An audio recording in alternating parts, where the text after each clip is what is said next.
حاضرین گرامی قدر، برادران اہل سنت والجماعت،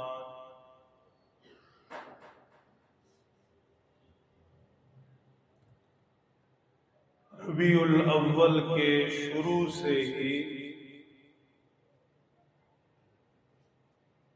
بفضلہ تعالی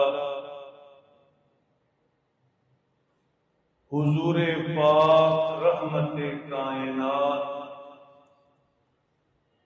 ہادی عالم، فخر موجودات، شفیع المذنبین، خاتم النبیین، حضرت محمد الرسول اللہ صلی اللہ تعالی علیہ وسلم کی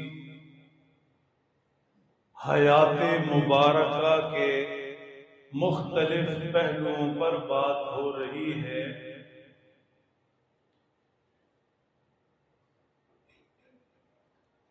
اللہ جل شانہ کی توفیق عنایت سے آج انشاءاللہ العزیز حضور پاک صلی اللہ تعالی علیہ وسلم کے قرآن پاک میں موجود ایک وصیت نامہ پر بات کرنی ہے۔ اللہم وفقنا لما تحب وترضى۔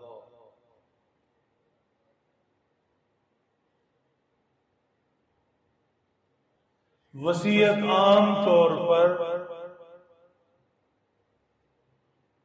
اس تلقین، اس نصیحت، اس حکم نامے کو کہا جاتا ہے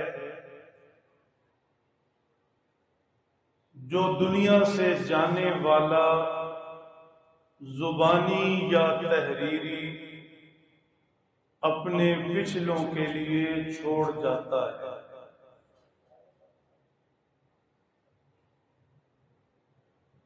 اسے کہتے ہیں وصیت۔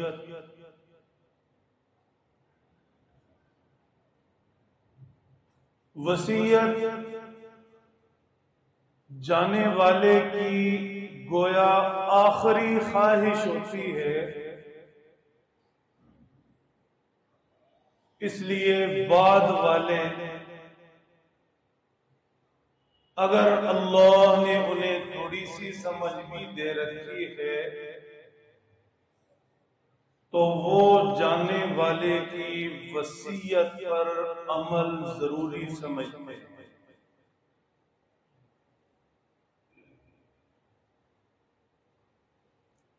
ہمارے پیارے نبی صلی اللہ علیہ وسلم کی پاک شریعت میں بھی وصیت پر عمل کا حکم ہے، البتہ تھوڑی سی تفصیل یہ ہے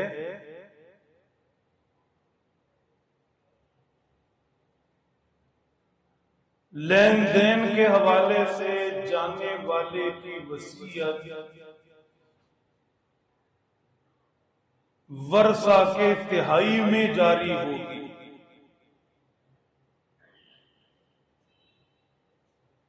مطلب جانے والے نے 3 لاکھ روپے چھوڑے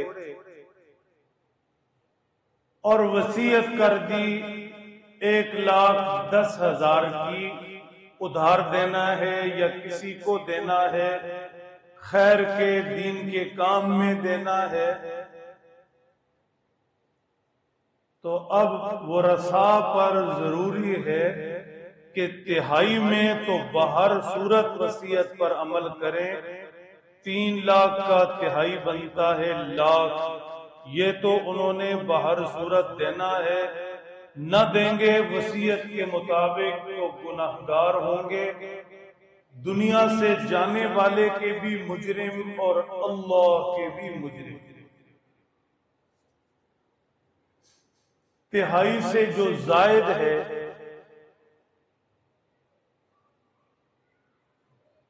10,000 روپے وہ اگر ورثاء اپنے حصے میں دے دیں تو بہت اچھی بات ہے،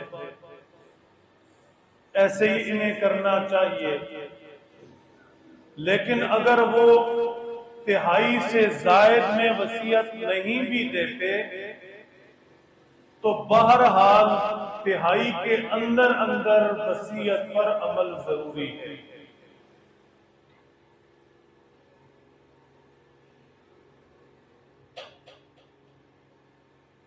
میرے محترم دوستو، وصیت دنیا سے جانے والے کے لیے بھی فائدہ مند ہے،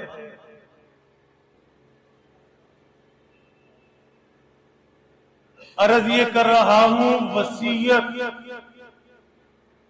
دنیا سے جانے والے کے لیے بھی مفید ہے اور جو پیچھے رہتے ہیں ان کے لیے بھی۔ غور سے سمجھیے، وصیت لکھنے والا وصیت کے اندر اپنے تجربات لکھے۔ اوپر دیکھیے، زندگی گزارنے کا رنگ ڈھنگ لکھے، اولاد کو خود بیتی بتا کر جائے، میں نے زندگی گزاری، اس میں اس چیز سے مجھے فائدہ ہوا، یہ چیزیں نقصان والی ہیں۔ وصیت کرنے والا اچھی طرح سے غور کر کے جو اللہ کے حکم چھوٹے ہیں پچھلوں کو بتا کر جائے۔ اتنی نمازیں اندازاً فرض میں نے نہیں پڑھی، اتنے روزے میں نے نہیں رکھے، ایک موقع تھا میرے اوپر حج فرض تھا میں نہیں کر سکا، فلاں موقع پر فلاں سال یہ مال تھا، زکوٰۃ میرے اوپر فرض تھی میں نے نہیں دی، صاف صاف لکھے، پوری دیانت سے لکھے۔ پھر بندوں کے جو حقوق ہیں، جس سے لین دین ہے، وہ سارا لکھے، فلاں سے یہ لیا تھا، یہ لیا تھا، اتنا دینا، اتنا دینا۔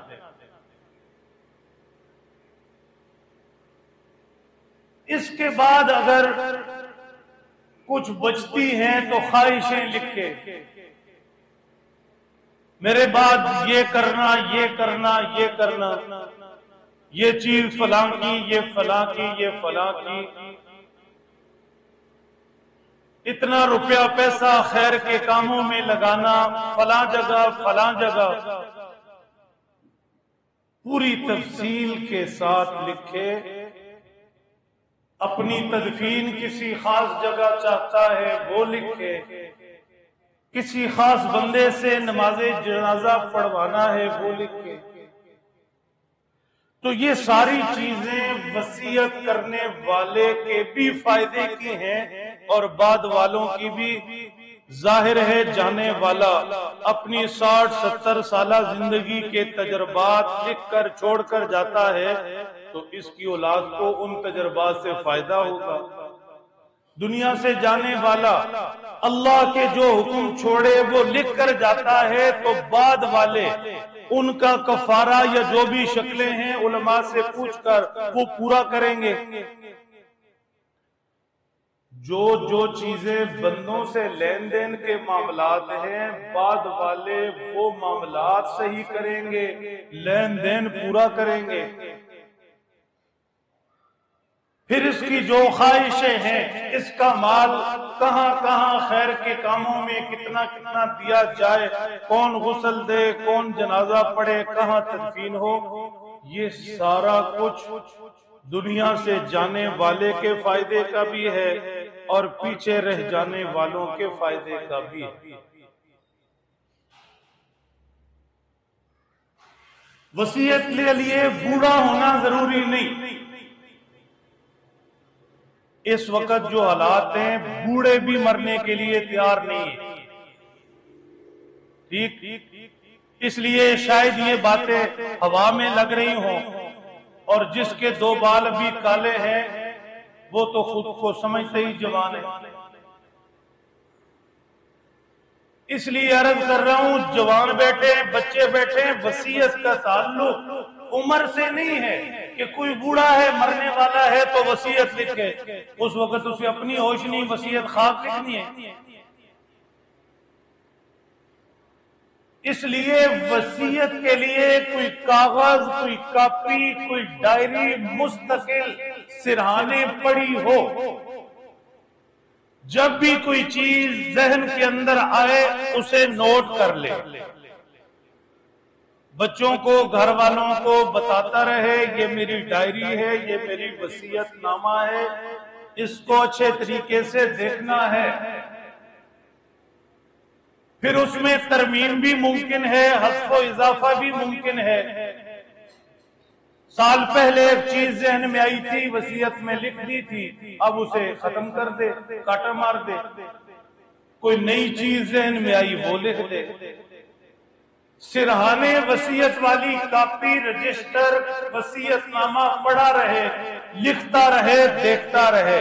سب سے فائدہ بڑا یہ ہوگا کہ مرنے سے پہلے اور حساب سے پہلے خود اپنے حساب پر نظر جائے گی۔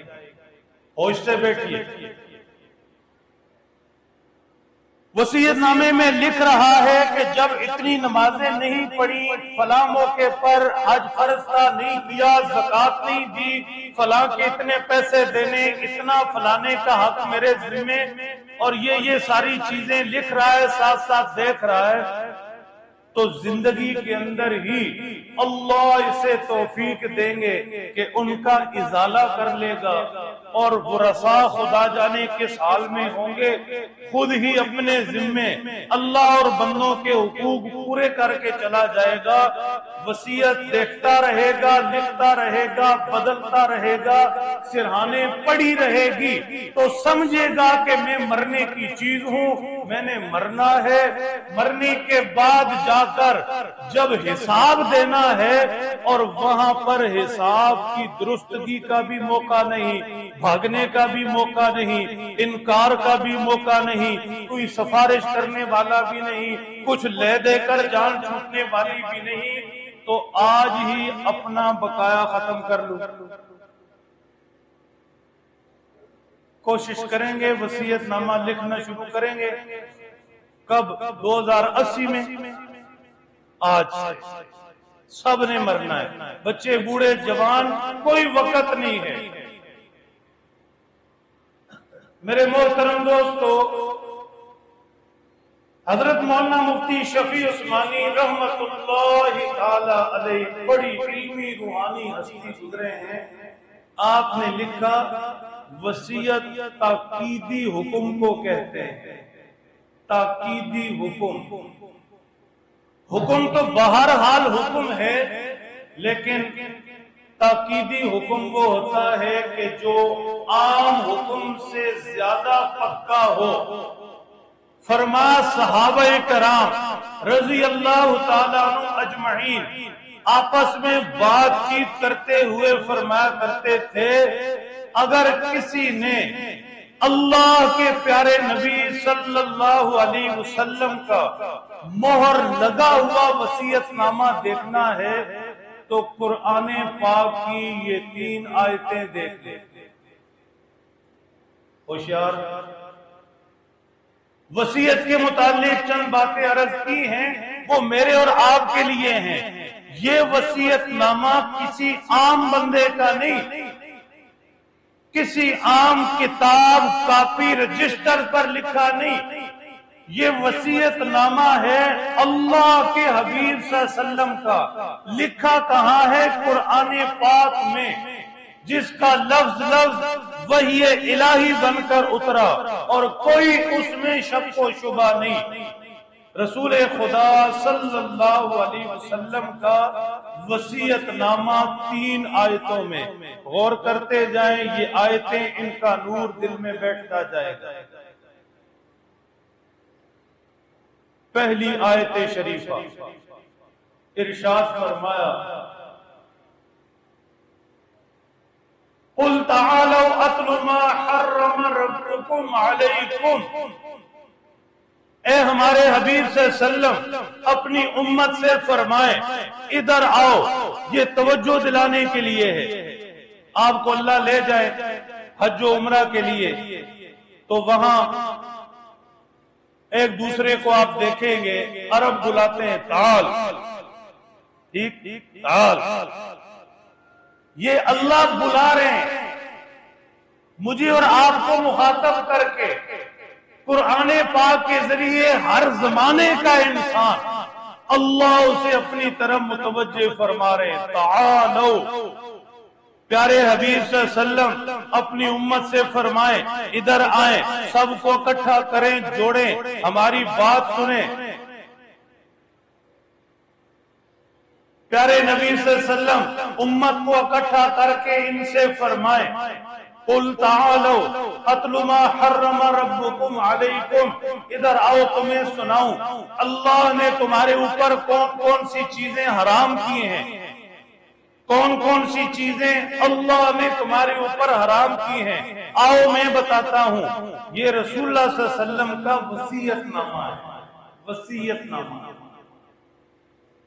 وَاعْبُدُوا اللَّهَ وَلَا تُشْرِكُوا بِهِ شَيْئًا وَبِالْوَالِدَيْنِ إِحْسَانًا، پہلا وصیت نامے کے اندر حکم یہ ہے، تلقین یہ ہے، امت کو نصیحت یہ ہے، اللہ کی عبادت کرنی ہے، اللہ کے ساتھ کسی کو شریک نہیں ٹھہرانا، اللہ کے حضور جھکنا ہے، کسی کے آگے نہیں، اللہ سے مانگنا ہے، کسی اور سے نہیں، اللہ سے امیدیں رکھنی ہے، کسی اور سے نہیں، اللہ سے جو محبت ہے کسی اور سے نہیں، اللہ ہی کو سہارا بنانا ہے، کسی اور کو نہیں، اللہ ہی کی طاقت میری طاقت کسی اور کی نہیں، اللہ سے صحت کسی اور سے نہیں، اللہ ہی اللہ، اللہ ہی اللہ، اللہ ہی اللہ۔ یہ حضور نصیحت فرما رہے ہیں، نصیحت لکھی ہے قرآن پاک میں، اسی نصیحت نامے کے اندر دوسرا حکم ہے وَبِالْوَالِدَيْنِ إِحْسَانًا، اللہ ہی کی ماننی، اللہ ہی کی عبادت بندگی، کیوں دنیا میں اسی نے بھیجا، اور پھر والدین کے ساتھ اچھا سلوک، کیوں دنیا میں آنے کا ذریعہ والدین بنے، اللہ کی عبادت اس نے پیدا کیا، اور والدین کے ساتھ اچھا سلوک کیوں دنیا میں آنے کا ذریعہ یہ بنے۔ وَلَا تَقْتُلُوا أَوْلَادَكُمْ خَشْيَةَ إِمْلَاقٍ نَحْنُ نَرْزُقُهُمْ وَإِيَّاكُمْ، حضور وصیت فرما رہے ہیں، قرآن پاک میں یہ وصیت لکھی ہے، فرمایا اولاد کو بھوک سے، بھوک کے خوف سے کبھی قتل نہ کرنا، کیوں؟ اس لیے کہ انہیں بھی ہم رزق دیں گے، تمہیں بھی ہم رزق دیتے ہیں،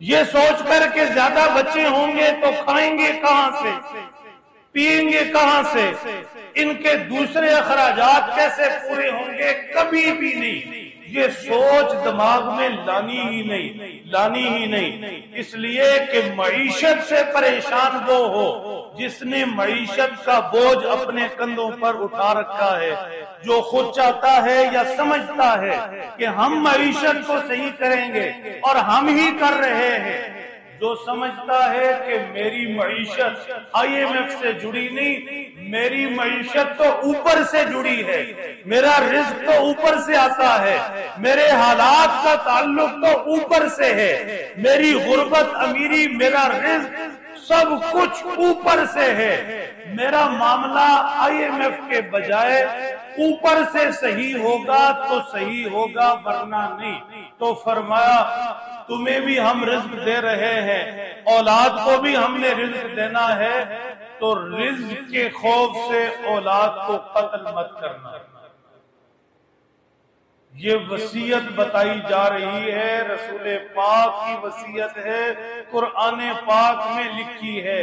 ہوش میں رہیں تو ایک بات سمجھا دوں، اگرچہ آج سمجھنے کا ماحول مجھے نظر نہیں آ رہا، جو حالات آپ کے ہیں،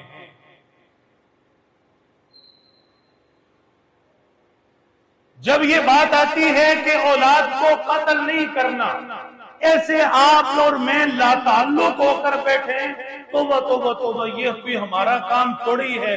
وہ مشرکین مکہ قتل کرتے تھے، یا بعد میں کوئی کرتے ہوں گے سو کرتے ہوں گے، اولاد کو کون قتل کرتا ہے؟ میں اور آپ سمجھتے ہیں اس آیت کا ہم سے تعلق نہیں، بڑا گہرا تعلق ہے۔ ہوش میں رہو تو سمجھا دوں۔ ایک ہے اولاد کا جسمانی قتل، وہ ہم میں سے کوئی نہیں کرتا، یا کرتے بھی ہوں گے تو بہت تھوڑے سے۔ اولاد کو دنیا میں آنے سے، پیدا ہونے سے پہلے ہی روکنا، اس کے مختلف ذرائع طریقے، میں تفصیل میں نہیں جاؤں گا، بہت سمجھدار ہے، وہ بھی اولاد کا قتل ہے۔ بہرحال جسمانی قتل ہے، پیدا ہو کر قتل کر دیں یا پیدا ہونے سے پہلے ہی قتل کر لیں، وہ سارے جسمانی قتل ہیں۔ اس پر تو سمجھتے ہیں، سب جانتے ہیں۔ میں ایک اور قتل بتا رہا ہوں، ہم میں سے اکثر اولاد کو قتل کر رہے ہیں۔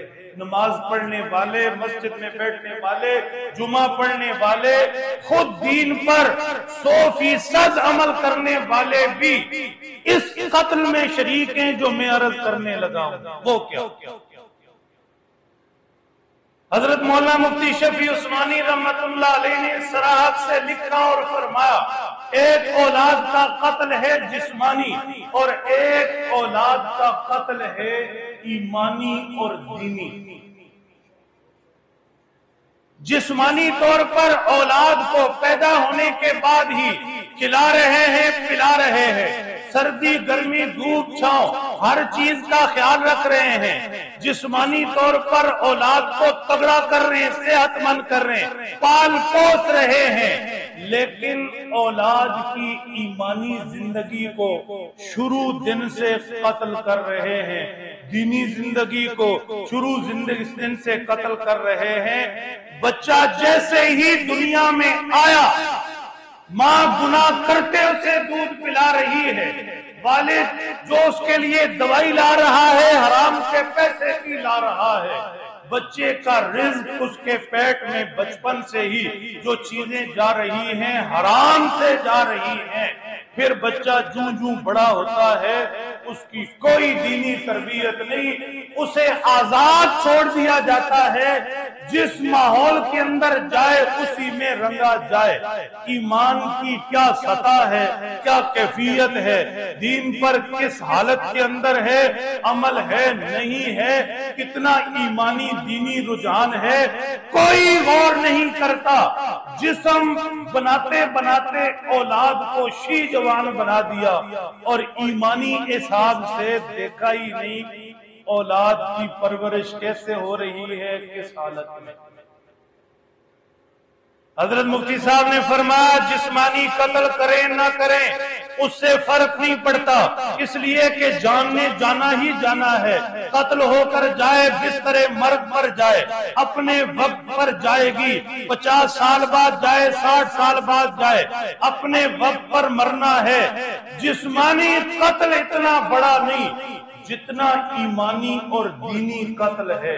اولاد کی ایمانی اور دینی تربیت نہیں کی، اسے ایمانی دینی طور پر قتل کر دیا تو اس کے 40-50 سال برباد نہیں کیے، اس کی ہمیشہ کی زندگی برباد کر دی۔ صرف اسی کی نہیں کی، اپنی قبر بھی اپنے ہاتھوں برباد کر کے گئے۔ بتائیے، اولاد کو پال پوس کر 6 فٹ تک لمبا کر دیا، مضبوط بنا دیا، جوان بنا دیا، اچھے عہدے پر پہنچا دیا، لاکھوں کی تنخواہ والا بنا دیا، گھر کا مالک بنا دیا، لیکن اولاد کو دین پر چھوڑ کر نہیں گیا، نماز پر چھوڑ کر نہیں گیا، قرآن کا عادی بنا کر نہیں گیا، تسبیح لے کر اللہ کا ذکر کرنے والا بنا کر نہیں گیا، تو قبر میں پیچھے والی جو کوٹھی ہے آپ کے کام آئے گی، اس کا بڑا عہدہ وہ میرے کام آئے گا، اس کی اچھی تار میری قبر کو روشن کرے گی؟ ہرگز نہیں کرے گی۔ ہاں اسے سجدہ کرنے والا بنا کر کیا 2 رکعت پڑھے گا، سجدہ کرے گا، میری اور آپ کی قبر روشن ہوگی۔ میرے محترم دوستو، عرض یہ کر رہا ہوں، جہاں اولاد کی جسمانی تربیت یہ والدین کے ذمہ ہے، وہاں اولاد کی ایمانی اور دینی تربیت بھی والدین کے ذمہ ہے۔ جہاں اولاد کو جسمانی قتل سے روکا گیا، وہیں اولاد کو ایمانی روحانی قتل سے بھی روکا گیا۔ رسول پاک صلی اللہ علیہ وسلم کی وصیت ذکر کر رہا ہوں، قرآن پاک میں لکھی ہے۔ اس حوالے سے اگلی چیز یہ ارشاد فرمائی، وَلَا تَقْرَبُوا الْفَوَاحِشَ مَا ظَهَرَ مِنْهَا وَمَا بَطَنَ، خبردار خبردار، ظاہری برائی بھی باطنی برائی بھی اس کے قریب نہیں جانا۔ توجہ، ظاہری برائی وہ جو سب کے سامنے کی جاتی ہے، باطنی برائی وہ جو چھپ کر کی جاتی ہے۔ ظاہری برائی وہ جو سامنے کے اعضاء سے کی جاتی ہے، ہاتھ پاؤں وغیرہ، اور باطنی برائی وہ جو دل سے کی جاتی ہے، دل میں بغض، دل میں نفرت، دل میں گناہوں کے منصوبے۔ ظاہری برائی وہ جن سے صاف صاف منع کیا گیا وہ، اور باطنی برائی وہ جن سے صاف صاف منع نہیں کیا گیا، یا یوں سمجھیں کہ ظاہری برائی وہ جس سے سب برائی سمجھتے ہیں، اور باطنی برائی وہ کہ زمانے نے اس برائی کو برائی سمجھنا ہی چھوڑ دیا۔ بہت سی ایسی چیزیں، کسی سے پوچھو سود حرام ہے یا نہیں، سب کہیں گے فوراً بالکل حرام ہے، بالکل حرام ہے، اور بینک میں سب کے اکاؤنٹ کھلیں، وہاں یہ پتہ ہی نہیں کہ کرنٹ اکاؤنٹ ہے یا سیونگ اکاؤنٹ ہے۔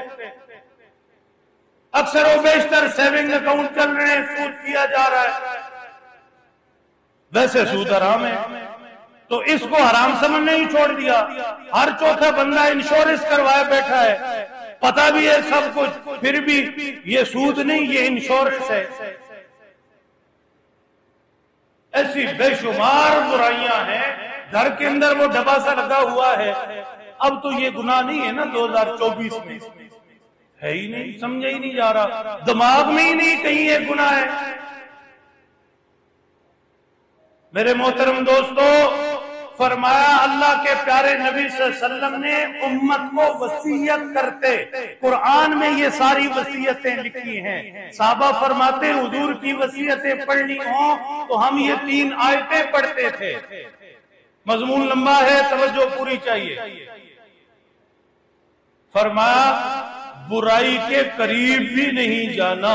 پیارے نبی صلی اللہ علیہ وسلم کی حدیث پاک ہے، فرمایا جس چیز سے منع کیا گیا وہ ایسا گہرا کھڈا ہے، ایسا گہرا کنواں ہے کہ اس کے قریب نہیں جانا، اس لیے کہ کنویں کے قریب قریب جو پھرتا ہے کوئی ایک حادثہ اسے کنویں میں گرا ہی دیتا ہے۔ ہوشیار رہیے۔ وَلَا تَقْتُلُوا النَّفْسَ الَّتِي حَرَّمَ اللَّهُ إِلَّا بِالْحَقِّ، اور کبھی بھی کسی جی کو، کسی نفس کو، کسی انسان کو ناحق قتل نہیں کرنا۔ اس آیت شریفہ میں یہ 5 نصیحتیں ہو گئی۔ توڑی جانے بلا، توڑے جڑے آج حالات میں نا وہ سارے میں دیکھ رہے ہیں، ایک ایک دیکھ رہے ہیں۔ میرا کوئی قصور نہیں ہے لائٹ وائٹ میں کسی چیز میں، تھوڑا سا چہرے پر مسکرائیں، آگے چلیں۔ یہ رسول پاک صلی اللہ علیہ وسلم کا وصیت نامہ ہے۔ رسول پاک صلی اللہ علیہ وسلم نے امت کو وصیت کی، اپنی سعادت سمجھو کہ ہم اس قابل کہاں کہ ہمیں ہمارے پیارے نبی وصیت کر کے جائیں۔ کیا وصیت کی؟ سب سے پہلی وصیت اللہ کے بن کے رہنا، کسی اور طرف نظر بھی نہیں اٹھانی۔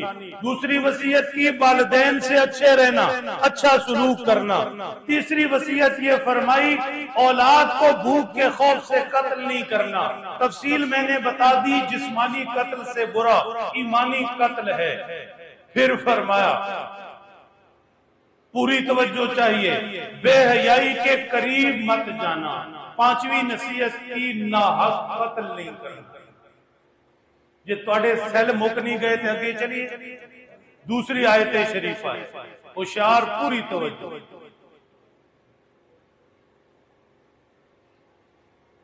فرمایا یتیموں کو ان کا مال پورا پورا دینا۔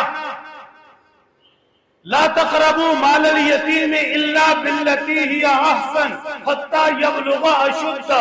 خبردار خبردار، اگر کوئی یتیم کا والی وارث بن ہی گیا، چچا ہے، ماموں ہے، خالو ہے، کوئی دوسرا رشتہ ہے، جانے والا دنیا سے چلا گیا، یتیم بچے پیچھے رہ گئے، اور یہ چونکہ سرپرست ہے، عمر میں بڑا ہے، اب اس کے اختیار میں یتیم کا مال آ گیا، تو یہ ذہن میں رکھے آج کسی کے بچے یتیم ہوئے، اس کا مال اس کے ہاتھ میں ہے، کیا خبر کل یہ چلا جائے اور اس کے بچے یتیم رہ جائیں اور ان یتیم بچوں کا مال کسی کے ہاتھ میں آ جائے۔ خبردار خبردار، یتیم بچوں کے مال کے قریب بھی نہیں جانا۔ ہاں اچھے طریقے سے، اچھے طریقے کا مطلب یتیم بچے کے مال کو محفوظ بنانے کے لیے، یا یتیم بچے کے مال کو کسی کاروبار میں لگا دیا کہ چلیں ان کے مال کے اندر اضافہ ہو جائے، اس طرح یتیم کے مال کو ہاتھ لگا سکتے ہو محفوظ کرنے کے لیے، کاروبار کے لیے، لیکن یتیم بچے کے مال کو کسی بری نیت سے ہڑپ کرنے کے لیے ہاتھ بھی مت لگانا۔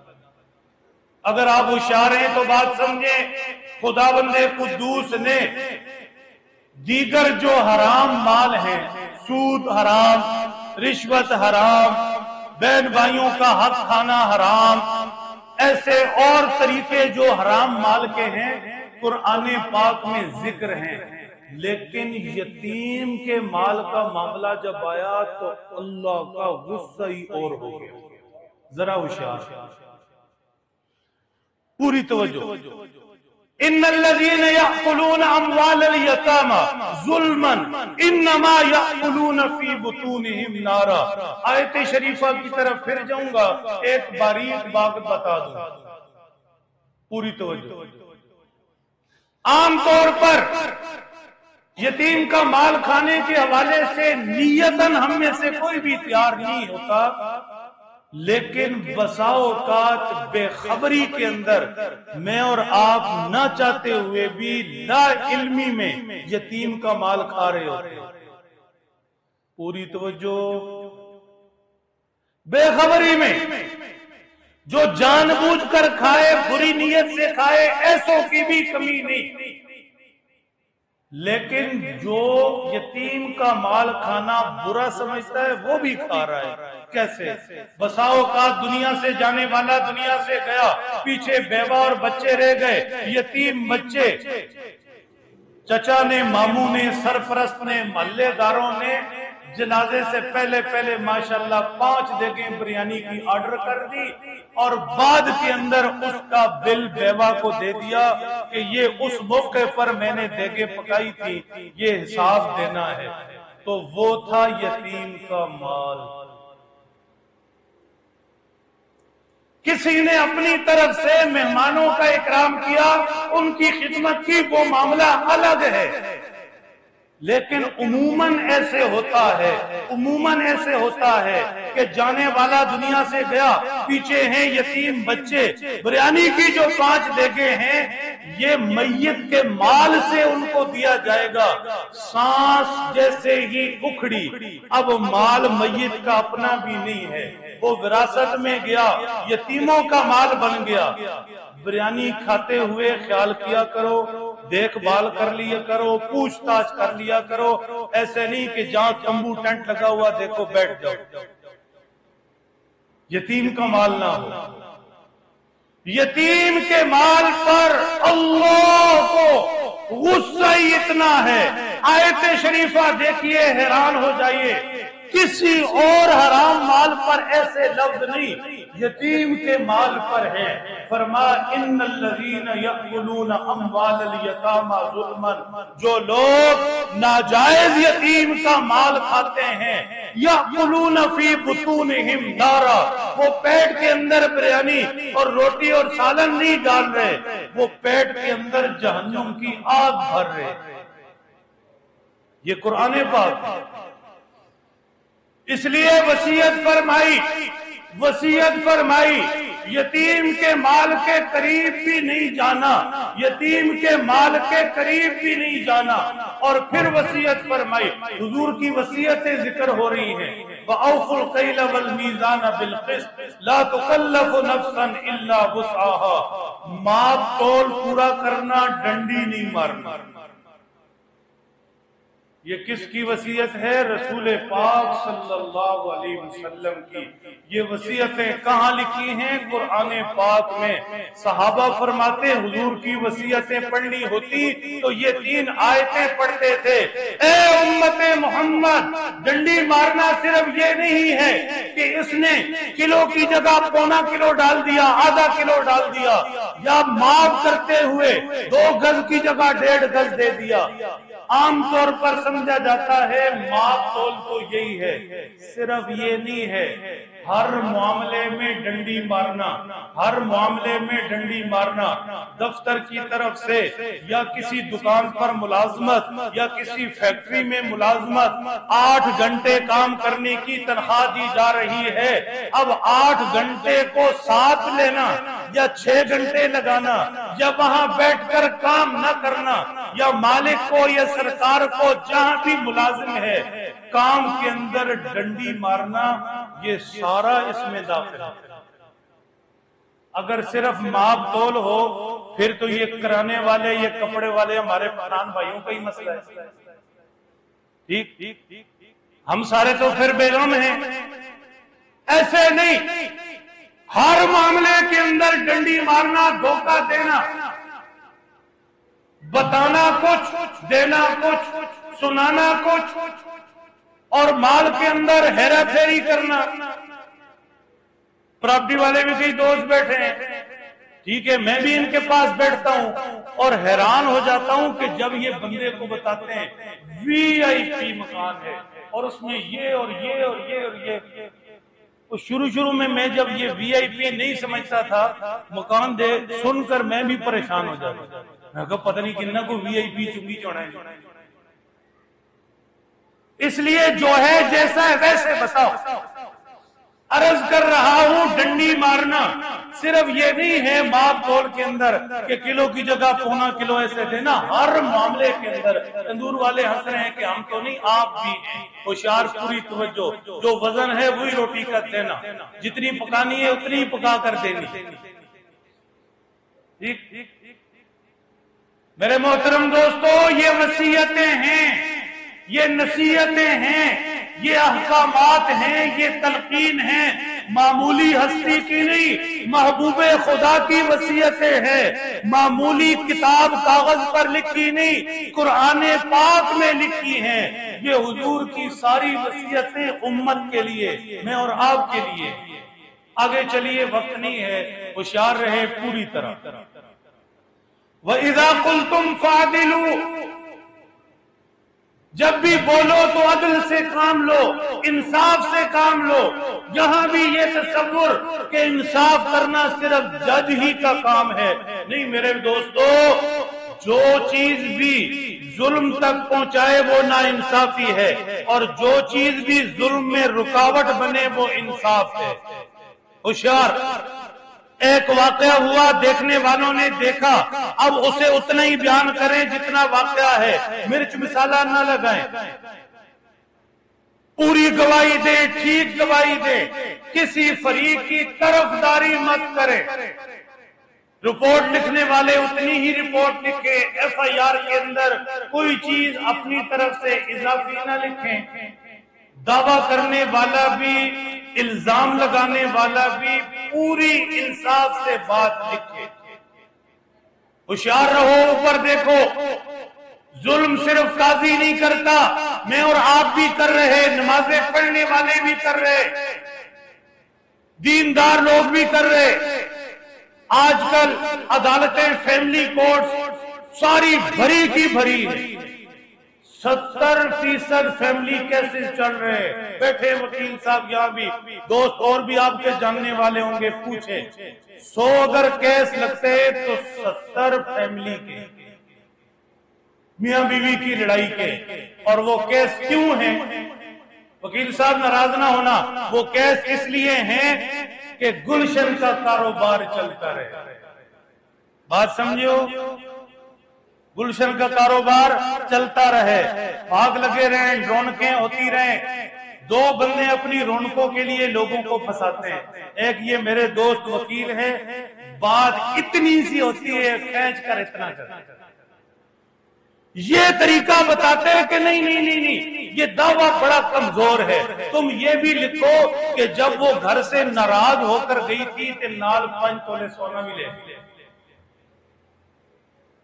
ٹھیک، اب وہ نماز پڑھنے والا بندہ ہے، وہ یہ نہیں کہتا کہ یار یہ جھوٹ ہے، وہ نہیں لے کر گئی۔ وکیل صاحب بتاتے ہیں یہ کیس کمزور ہوگا جو تم نے کیا ہے، یہ بھی لگاؤ، یہ بھی لگاؤ۔ پھر ادھر بھی تو وکیل صاحب ہے نا، دوسری سائیڈ پہ، ٹھیک، وہ پھر کہتے ہیں کہ تم یہ لکھو کہ یہ تو اپنا 10 تولے ادھر چھوڑ کر آئی ہے، اب اس پہ سال لگے رہے۔ پھر جھوٹے گواہ بنائیں گے، جھوٹی شہادتیں اکٹھی کریں گے۔ انہوں نے لکھا تھا کہ 5 تولے لے کر گئی، انہوں نے لکھوایا کہ 10 تولے دے کر آئی۔ اور دسو،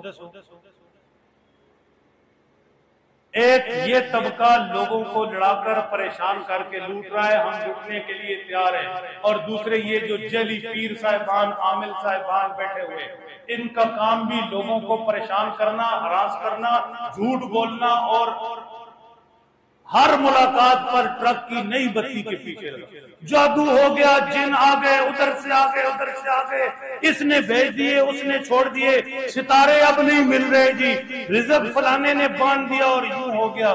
آتا رہے گا بس، ٹھیک، ہر پیشی پر بھگتان کرتا رہے گا، جان نہیں چھوٹے گی۔ جادو ادھر سے دکان پر ٹرانسفر ہوگا، میاں سے بیوی پر ٹرانسفر ہوگا، بیوی سے دیواروں میں گھسے گا، ادھر سے چھت پر جائے گا، پھر فلاں فلاں فلاں فلاں، پھر کچھ سمجھ نہ آئی تو ستاروں سے ملے، کچھ ستارے ہی نہیں ملتے، حد نہیں ہوگی۔ پچھلے مہینے پہلے بھی میں نے سنایا، ہمارے ایک جاننے والے ہیں، انہوں نے سنایا، ایک لٹیرے نے، لٹیرے ہی میں کہوں گا جی پیر صاحب ہے، جی پیر صاحب نے فرمایا جی کہ تمہارا رزق بند ہے، اور رزق بند کیوں ہے؟ اس لیے کہ تمہاری بیوی اور تمہارے ستارے نہیں ملے۔ ٹھیک، اب بتاؤ کہ بیوی کے ساتھ ایک زمانہ گزر گیا، 4 ان کے بچے ہیں، کہ ہون ستارے نہیں مل رہے تو 4 بچے نہ کی کریے۔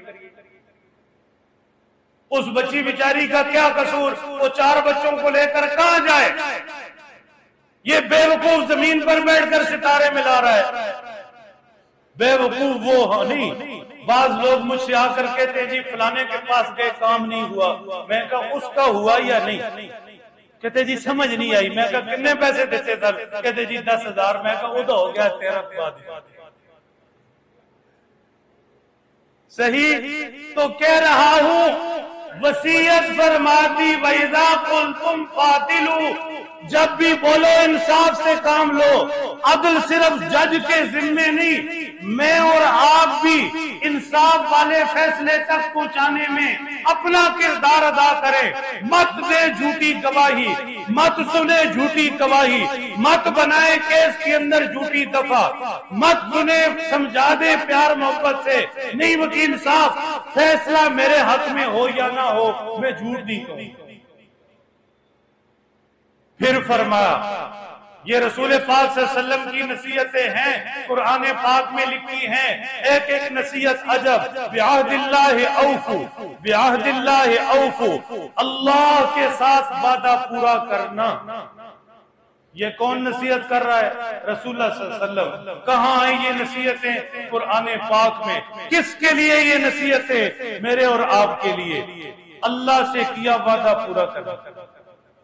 کون سا وعدہ؟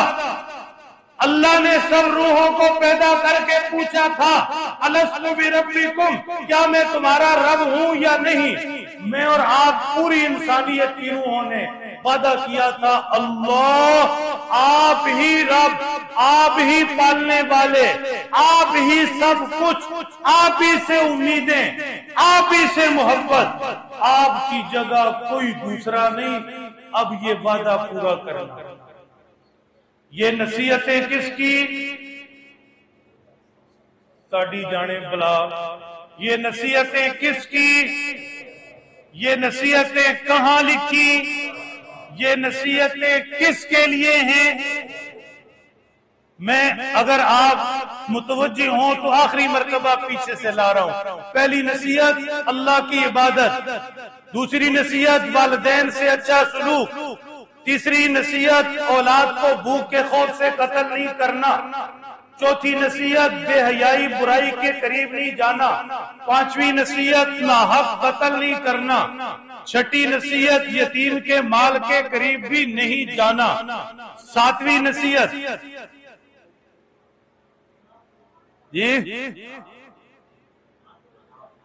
ماں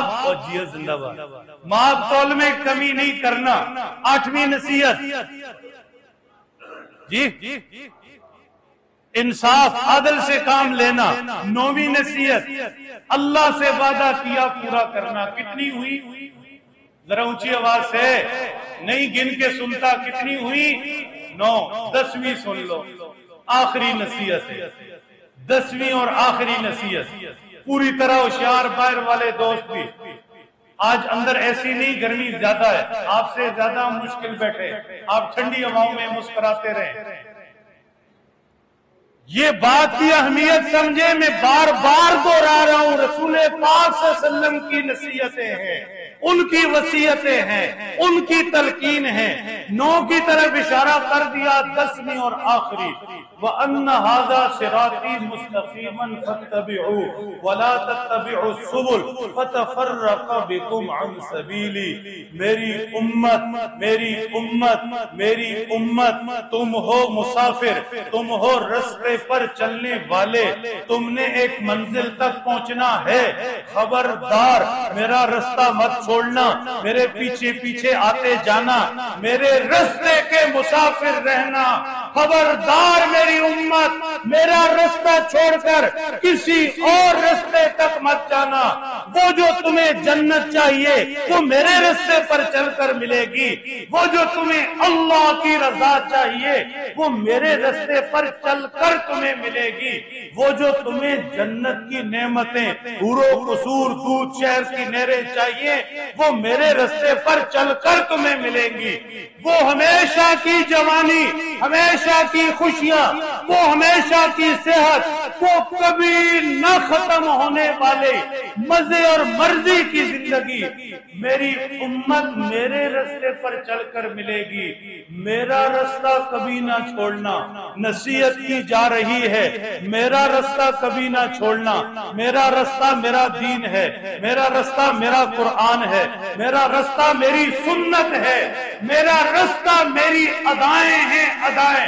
خبردار میری امت تمہاری زندگیوں سے میرا رستہ نہ چھوٹے، میرا طریقہ نہ چھوٹے، میری سنت نہ چھوٹے، میرا دین، میری شریعت، میرا قرآن، میرا مذہب، جو تمہیں دے دیا، جو رستہ تمہیں بتا دیا، میری امت ہوشیار رہنا، جملہ آپ کو دے رہا ہوں، میری امت جس رستے پر چھوڑ کر آیا اسی پر چلتے چلتے مجھ تک پہنچا، میں اسی پر چل کر منزل پر پہنچ گیا، اللہ کے قرب میں اس رستے پر تمہیں چھوڑ کر جا رہا، آتے رہنا، پیچھے آتے رہنا، جو میرے پیچھے پیچھے آتا رہے گا مجھ تک پہنچ آئے گا۔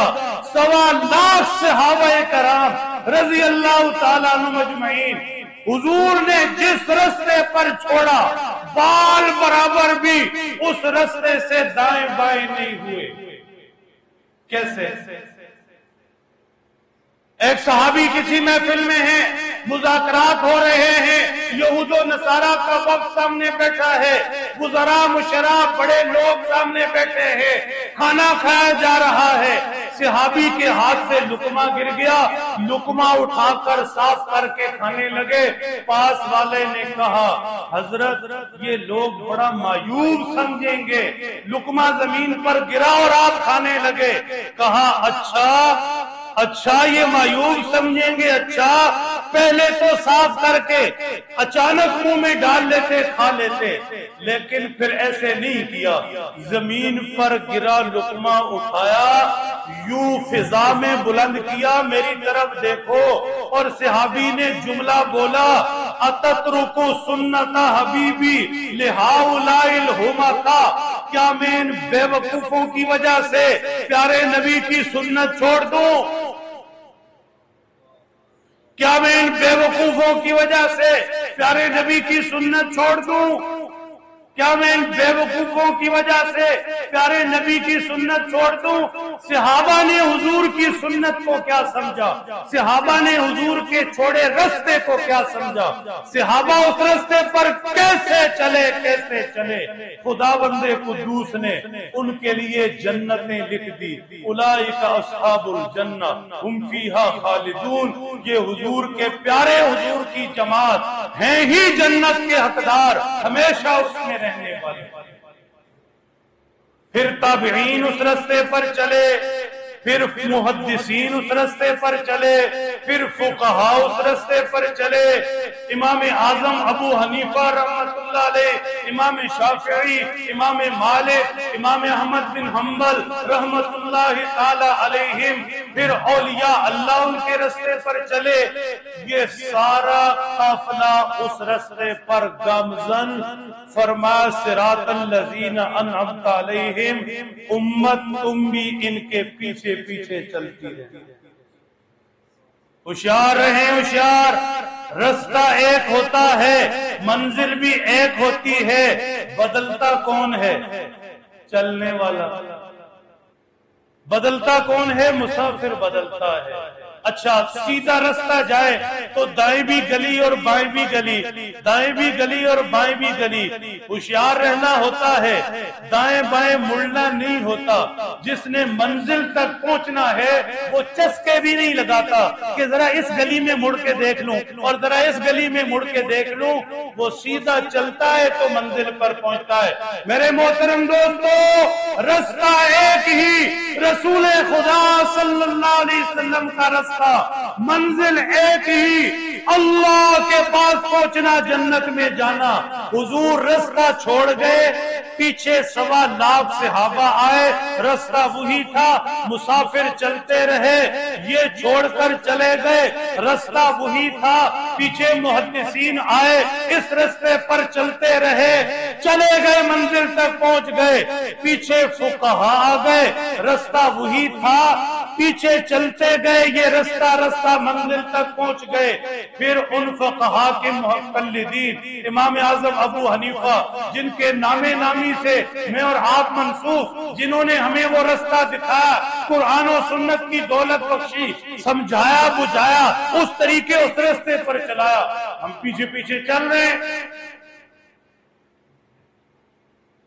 اس لیے مت چلو کسی دوسرے تیسرے چوتھے رستے پر، مت دیکھو دائیں بائیں کے موڑ، چلتے رہو سیدھا اس رستے پر جو رسول اللہ صلی اللہ علیہ وسلم چھوڑ کر گئے، صحابہ اس پر چل کر گئے، فقہاء، محدثین، اولیاء اللہ، بزرگان دین جس رستے کے راہی مسافر تھے اسی رستے کے راہی مسافر رہو گے انشاءاللہ۔ دعا کرتے اہدنا الصراط المستقیم، اللہ سیدھی راہ دکھا دے۔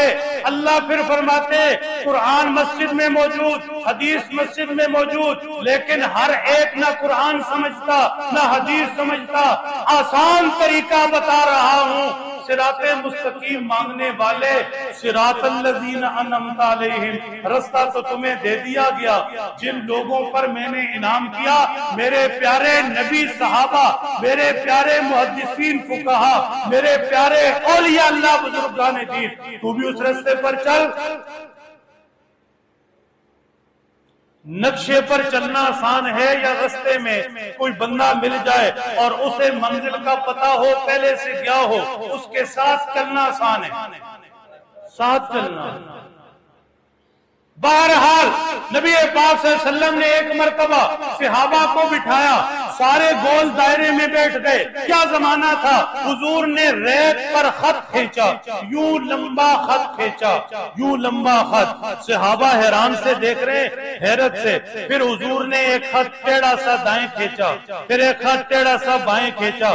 صحابہ اب حیرت سے دیکھ رہے۔ حضور نے فرمایا میرے صحابہ، یہ رستہ تو ہے میرا، سیدھا سیدھا سیدھا سیدھا اللہ تک پہنچنے والا، اور یہ جو رستے دائیں بائیں نکل رہے ہیں، کبھی اس طرف کبھی اس طرف، کبھی اس طرف کبھی اس طرف، ہر رستے میں شیطان کھڑا، ہر رستے میں شیطان اپنی طرف بلا رہا، ہر رستے میں شیطان گمراہ کر کے میرے رستے سے میری امت کو ہٹانے کی کوشش کر رہا۔ مجھ تک اور اللہ تک وہ پہنچے گا جو میرے رستے پر رہے۔ یہ نصیحت ہے۔ لا تتبعوا السبل فتفرق بكم عن سبیلی، رستوں میں مت پڑنا، ارد گرد کے رستوں میں مت پڑنا، کہیں ایسے نہ ہو کہ متفرق رستے ہو جائیں، فرقہ واریت کا شکار ہو جاؤ۔ فرقہ واریت سے ایک ہی چیز بچاتی ہے، پیارے نبی صلی اللہ علیہ وسلم کا رستہ، وہ رستہ جس پر صحابہ چلے، وہ رستہ جس پر فقہا محدثین چلے، وہ رستہ جس پر اولیاء اللہ بزرگان دین چلے، یہ رستہ فرقہ واریت سے پاک رستہ۔ پوری ہوش میں رہیے، آخری جملے کی طرف جا رہا ہوں۔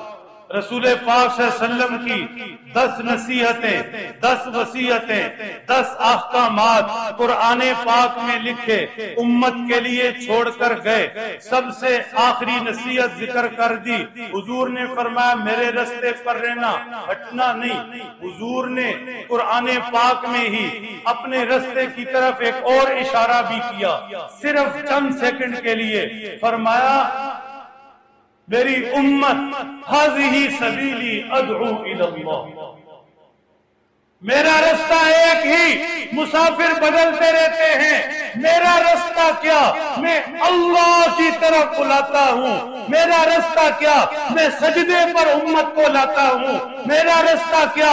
میں اللہ کے بندوں کو اللہ سے جوڑتا ہوں۔ میری امت میرے رستے پر رہنا، لوگوں کو اللہ کی طرف بلانا، نماز پڑھنے والے دوسروں کو نمازی بنانا، گھر میں قرآن تلاوت کا ماحول بنانا، اولاد کو دین پر چھوڑ کر جانا۔ تم بھی اللہ سے دور میری امت کو اللہ کے قریب سجدے پر لانے کی کوشش کرنا، کریں گے انشاءاللہ۔ ایک عجیب بات، پہلی آیت میں 5 نصیحتیں، دوسری آیت میں 4 نصیحتیں، ریاضی میری کمزور، ٹوٹل کتنی ہوئی؟ آخری میں 1 نصیحت، ٹوٹل کتنی ہوئی؟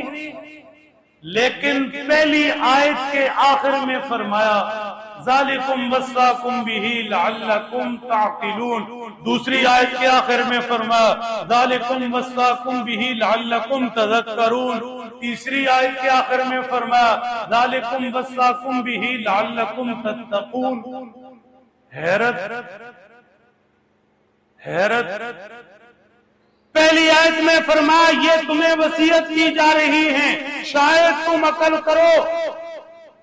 دوسری آیت میں فرمایا تمہیں نصیحت کی جا رہی ہے، شاید تم نصیحت پکڑو۔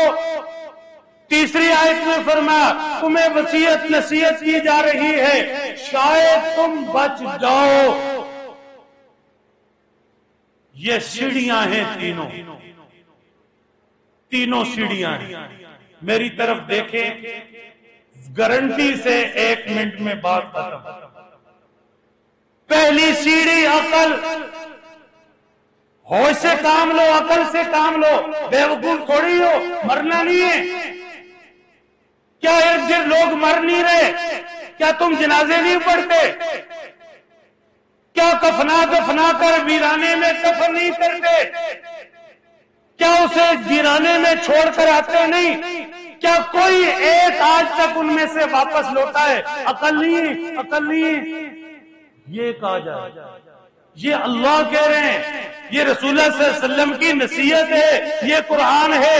ذالکم وصاکم بہ لعلکم تعقلون۔ تم عقل نہیں رکھتے، ٹھیک؟ دوسری آیت شریفہ، ذالکم وصاکم بہ لعلکم تذکرون۔ یہ نصیحتیں تمہیں کی جا رہی ہیں، تم نصیحت نہیں رکھتے، تمہیں سمجھ نہیں ہے۔ اب اس کے اندر پیار ہے۔ پہلے فرمایا عقل نہیں، تھوڑا جلال تھا، اب اس کے اندر جمال ہے۔ جیسے کوئی ماں اپنے بچے کو بہت پیار سے کہتی ہے، تو سمجھتا کیوں نہیں؟ ذالکم وصاکم بہ لعلکم تذکرون، ذالکم وصاکم بہ لعلکم تذکرون۔ یہ وصیت تمہیں کر رہے ہیں، سمجھتے کیوں نہیں؟ تھوڑی سمجھ کی گل کیوں نہیں آتی؟ حضور فرما رہے ہیں اتنی محبت سے تو سمجھا رہا، اب تم ہو کہ سمجھتے ہی نہیں۔ اور آخر آیت کی آخر میں فرمایا، بات ایک ہی ہے، لفظ بدل دیے، ذالکم وصاکم بہ لعلکم تتقون۔ یہ تمہیں نصیحت کر رہے ہیں، سمجھا رہے ہیں تاکہ تم بچ جاؤ۔ جس رستے پر جا رہے انجام بڑا برا، قبر کی تنہائیاں بیشتے، سانپ اور بچھو، یہ نماز چھوڑنا میری مرضی نہیں کہ پڑھوں یا نہ پڑھوں، انجام بے حد برا۔ ایک نماز چھوڑنے پر صبح ایک سانپ ڈنک لگائے گا۔ فرمایا حدیث پاک میں مفہوم اس کا یہ ہے، اگر وہ سانپ ایک مرتبہ زمین پر ڈس لے، اس کا زہر اتنا زہریلا قیامت تک زمین پر گھاس نہ ہوگی۔ ایک نماز چھوڑنے پر صبح کی چھوڑی زور تک ڈستا رہے گا، زور کی چھوڑی عصر تک، عصر کی چھوڑی مغرب تک، مغرب کی چھوڑی عشاء تک، عشاء کی چھوڑی صبح تک، مسلسل ڈستا رہے گا۔ فرمایا قبر ایسے تنگ ہوگی کہ پسلیاں ایک دوسرے میں مل جائیں گی۔ تو تاکہ تم بچ جاؤ، ہم تو نصیحت کر رہے تاکہ تم بچ جاؤ۔ پہلے فرمایا عقل رکھو، رکھیں گے انشاءاللہ، سمجھو سمجھیں گے انشاءاللہ، بچو بچیں گے انشاءاللہ۔ اللہ سمجھ دے، عمل کی